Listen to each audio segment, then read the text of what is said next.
Today, I'm going to be interviewing Artemis, who is a content creator, an awesome person, and also now a council nominee in the Illuvium elections in this epoch. So the first question I'm going to ask you, Artemis, is who the hell are you and where did you come from? My name in the Discord is Artemis. Anyone cares, maybe future trivia question. My actual name is Ashley. Really don't like it, but there you go. I like Artemis better. I come from, I don't know. I found Illuvium back in December, right before the crash. Invested, watched everything crash.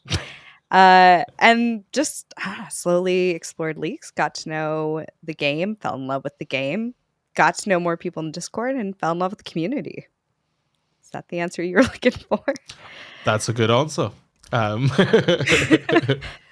And what has kept you coming back to the Illuvium community? You mentioned that you sort of stayed for the community. What is it about the community that has pulled you in? It wasn't what I expected. I was super hesitant coming into a gamer community, let alone crypto and Web3. As a female, I don't usually like responding to it. And when I first came in the community, I didn't tell anybody that I was a girl. I mean, from my first Discord name, it's fairly obvious. Once I changed it, until I started doing videos, no one really knew that Artemis was female, and most people assumed I was a guy.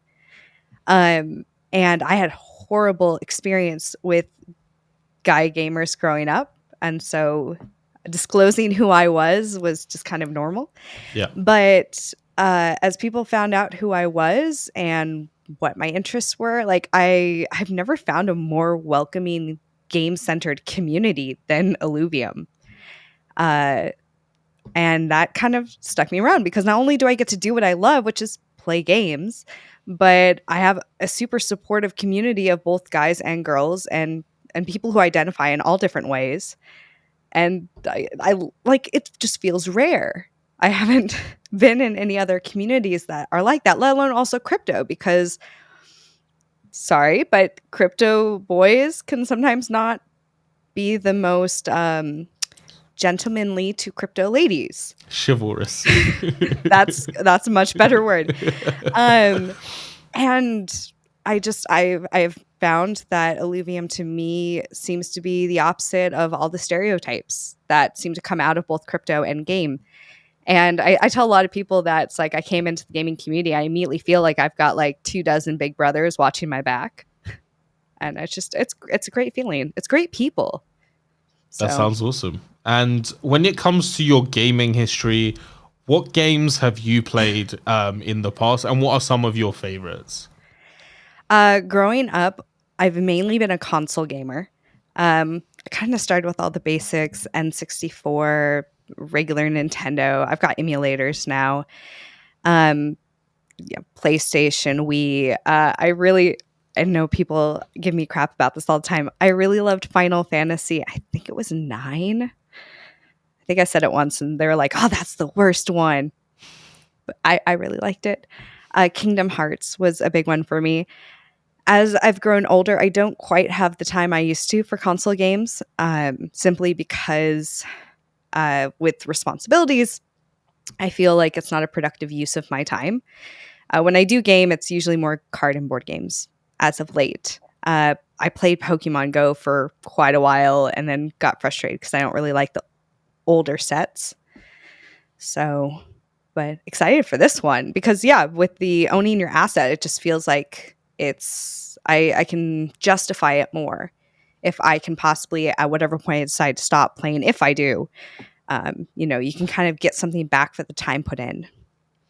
And that's what I do also love about Illuvium is most people, it does feel like maybe some people came for the investment opportunity, but it feels like everyone's here because they're gamers or have been gamers and grew up as gamers and then remember either stop playing games or they're having a bit of trouble with gaming and then suddenly it's offered where you can actually spend time in games and it not feel like wasted energy and time into just feeding a massive corporation, right? Hmm. And I think that's great. I think that's great. And well, on a more controversial side, so recently in the lead up to elections, elections are obviously happening in like about a Hmm. week. Over the last week, the previous week, there's been a bunch of new ILV holders. The amount has gone up by nearly 10%. Yeah. What is your opinion on this point, and what solution do you think could be the right one? So I assume we're talking about the proposed IIP that got posted earlier today, I believe it was. Yeah. Pretty much where people are suggesting that we only let people who are staked, have their ILV staked, be able to vote. At the core, I think this is a fabulous idea. It makes sense to me that you should have a level of commitment to the game and the community to be able to place a vote when it comes to terms of DAO and the governance. What I don't agree with is the rushed nature of the IIP and wanting to get it done for this election. Now, I've seen the charts. I agree with the hesitation and the concern, but it's not enough time, in my opinion. So let me back up a bit. There are a ton of people in the community who are not active in Discord. And, I'm not talking gamers in this sense, I'm talking about the investors. And there have been too many people in the last 6 months who come into general chat with grievances because maybe they've been away for 2 months and there's been this big change that they didn't know about. And I think this is kind of one of the drawbacks of the Illuvium community is there is not the kind of communication that I would prefer to see in terms of like, if you're not in the Discord, if you're not reading through every channel or at least skimming regularly, you miss so much. Only so much is put out in announcements. And I personally would love to see an increase in communication and communication styles. So if we could grow beyond the Discord, whether it be like, we have the newsletter sign up. What if we sent out big announcements in the newsletter? So if you have people who are only coming back maybe to vote because, hey, I popped in, learned that the council is going to be on for 6 months, I'm going to peace out for 6 months and then pop back in for the elections. If they do that and they realize they can't vote, like that, it's just really shitty in my opinion and a bit of a rug pull almost. At least that's how they might feel. I understand the concerns and I feel the same concerns with the increase in numbers. I think that I don't see why this couldn't be pushed off to the next election, especially since we have GovV2 coming in and we're expecting this next epoch to be shorter, possibly anyways. Also, with that number, do we really think that number is great enough to be able to buy the entire council? Maybe not And the entire, but the I majority? believe that right now, it costs $60,000 to buy a council seat based on how many tokens did it cost before, and if you like split it into multiple wallets and all Mhm. that. So, So but like, yeah, there's there is one other concern. there's one other stopgap though, right? And this is something I actually left this out of my governance video because I wanted to understand it more. So if I'm misunderstanding how this works, please correct me. We also have the eDAO. And the whole purpose of the eDAO is to be able to step in when these kind of things happen. So if someone does buy up all these tokens, put them into individual wallets and say they're putting it at, hey, I'm going to put half an ILV in here so it doubles my vote. Or I don't think it's quite a double, but if they do that, it's on the blockchain. We're going to see it. We're going to see who they're voting in. So we're going to know who's implicated in this issue. The eDAO can take this But if I step. really don't like Artemis, so I buy 1,000 wallets with one ILV, I vote for her and she's disqualified.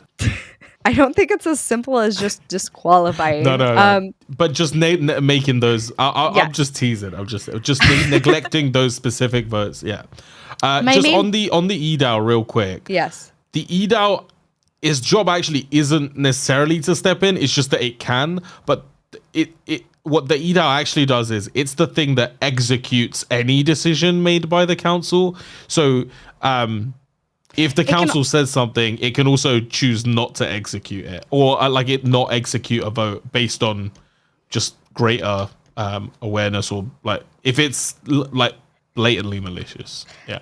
And I guess that's the point, though, right? So if we have this issue and they get Yeah. voted in and they're running the council, there is still a way to stop them from doing anything that's going to be overly detrimental to the Totally. community. Totally. So while I think it definitely should be done, I still think that there is the possibility of pushing it off until the next election so that you're not having that issue with the people who aren't staked, who don't want to stake. And that way people have a longer time period to make that decision. Because while it's been happening in chat, unless you're keeping an eye on that chat, what the next thing that you're going to see is maybe an announcement that says, oh, by the way, hey, if you're not staked, you can't vote. So I think you're going to have a lot of pissed I off agree people. with that. I mean, that's another thing where the more I've spoken to this about this with people, the more I've come to the conclusion that we should probably just wait 24 hours to do some greater analysis on where have these new tokens come from. In previous voting, what percentage of people were staked? If like 99% of all previous past voters were staked, maybe it's not as bad to rush it. But like if it's like 50-50, rushing it is a dangerous play because you're hurting people and you're yeah. So I mean, overall, this isn't a decision that should be made in 24 hours. Yeah. It should be considered. But also, we don't have a lot of time left until voting starts. So it should be made somewhat soon. Here's my question for you then. I was noticing in that chat that someone had mentioned that, hey, this is this is something I've worried about for a while. If it's something that you've worried about for a while, why are you bringing it up now, a week before elections? Why not a month ago when we could have had more time to consider it? We've worried about this exact thing happening for like a year and a half, Artemis. And why haven't we taken action until a week before we're supposed to vote again? Because we've never seen a large influx of wallets, so we've never had to be concerned, because for the most part it was negligible to the degree that it was done. So it wasn't an issue, and it was sort of like, that's an issue that's going to have to be addressed one day. And the other side of it is that in the past, ILV token was actually so expensive that it was actually really expensive to do something like that. Whereas right now, as the market's gone down, also like gas fees are way lower. Like before, just in gas fees alone, maybe that would have cost like thousands of dollars. Now, maybe it's going to cost thousands of dollars in total, right? So it's like, it's one of those things, and I agree. Yeah, so it's just raised it to the fore. Yeah. Bottom line, I agree that it should be done. My personal opinion is that you're going to piss a lot of people off if you push it through the week before. Yeah. That being said, my other not main concern, but here's what I got. You're still on the council. We've got a week before elections. If you guys are going through with this, all I beg of you to do is make it abundantly clear to the community what is happening. And again, you have a huge mailing list of people who've signed up for the beta. Use it to inform the people who are not in the Discord what's going to happen, so that if it does come to that decision, I promise that I will push with all my will to get it in an email, because it should be on email, Twitter, and it should be on Discord. Absolutely. However, I actually agree with you, and I don't think it should be pushed through this month. Sorry, epoch, which is this month, so that's fine. Because it is a bit rushed, unless like we research and we have a look at like how many people voted in the past. Maybe they were all that stuff is still yet to be considered. But another solution could just be we just take a snapshot of the blockchain like 7-10 days ago, before these huge increase in anomalous wallets started, and maybe we just let only people that had ILV before that time vote with those quantities that they had at that time. So and That I think that's is a completely simple acceptable. solution that's harmless. Yeah. Mhm. And nobody should be moving a ton of stuff a few weeks before voting starts anyway. And anyone that had stuff in their wallets 2 weeks ago but doesn't now, like, I mean, it's a weird one, but I think it's a short term solution for a short term problem, and then the long term solution can be done in the following epoch to give people greater warning, so that it isn't just like, oh, last second we just decided that you have to be staked to vote. That's a pretty significant change, but take it as you will. And it's a bit much. It's a bit Well, much. especially when you take into consideration that I think it was Daraji who posted in the channel that last epoch only 780 something wallets voted. So And there's if been you 1,700 created in the last week. yeah, so if you go back and you take that snapshot, I think that's perfectly acceptable. I'm also going to throw in a little pitch here. That's like, this is my voting pitch, because people don't vote because they think only the wealthy with, the big bags are going to have an impact. 780 people voted last epoch. There are how many wallets with ILV? Even with the pump, there's like over 100,000. If the I small think there's holders like 25,000, no? 25,000, I don't know. That seems more reasonable than 100,000. But Yeah. still, right? That's Like a lot. That's a barely, lot, yeah. like very small percentage of people are actually voting. If those people Tiny. with one It's or under two 10%. votes, It's under 10%. and if they came forward and voted, it's just like, you have to do it. I agree. Artemis wants you to vote. Yeah, if anybody I've said this before, part of why quadratic voting is so good is that truly, if the majority of people voted and all wanted something to happen, they could outvote any whale in the entire DAO. But because so few vote, the majority of people voting end up being whales, and the vast majority are whales. But if you are watching this now and you don't have like thousands of ILV, please vote, because you can. It costs you no gas to do so. It doesn't cost you any transaction fees. It just costs you time to watch all the interviews, read through all the things. But you become involved in the Illuvium community, and don't do it if you don't want to be involved. But if you want to be involved, we promise to suck you further in, because Well, we want you to yeah. be part of it. and sorry to redirect people to my channel, but if you aren't voting because you feel uneducated on it and on what the council does or what the process is like, I have got a how to nominate video. I've got a council basics video, and the day before voting happens, which you'll have a week to vote, I will have a how to vote video. So making the process simple. Get out and vote. Definitely consider voting for Artemis. I would say that strongly. But I still recommend researching all of the nominees, Like Vetemor himself. such as. Who knew we had 2 nominees on this talk? God, nobody. But beyond that, what is it that you want to accomplish on the council in the next epoch more than anything else? What are your personal goals?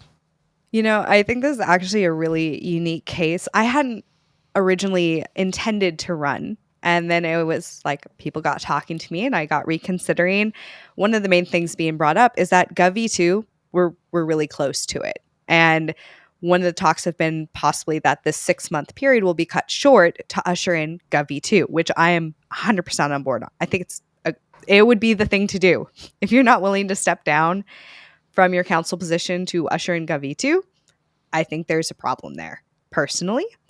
So I think the short amount of time is the perfect time to be a member who is looking over GovV2, a new set of eyes. So you guys have all spent the last 6 months drafting it, which is great. And I know there's been more people involved.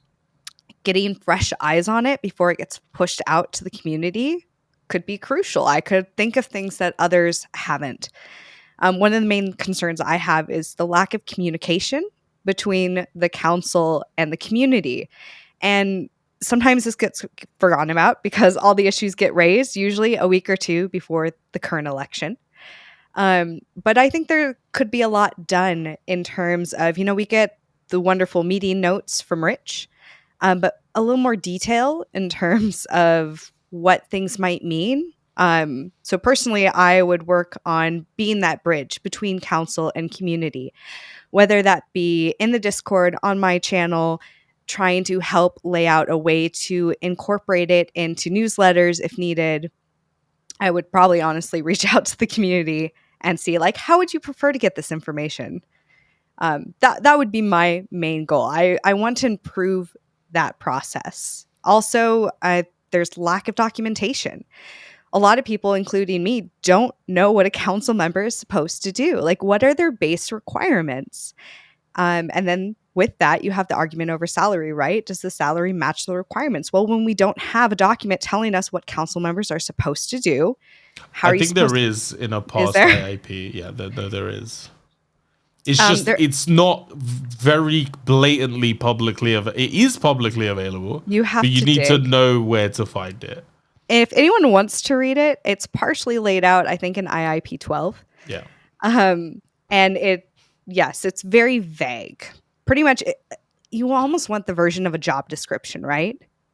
Well, Here's what you're supposed yeah. to do. Here's how what you're doing is supposed to be measured. Like, how are we supposed to know if you're doing a good job if we don't know what you're supposed to be doing? Anyways, that's my goal. Communication, clarification, documentation. Yeah. No, I think those are great goals. I think those are great goals. And my question to you next is, if you aren't elected, do you plan to do the same things? Absolutely. Keep an eye on my channel.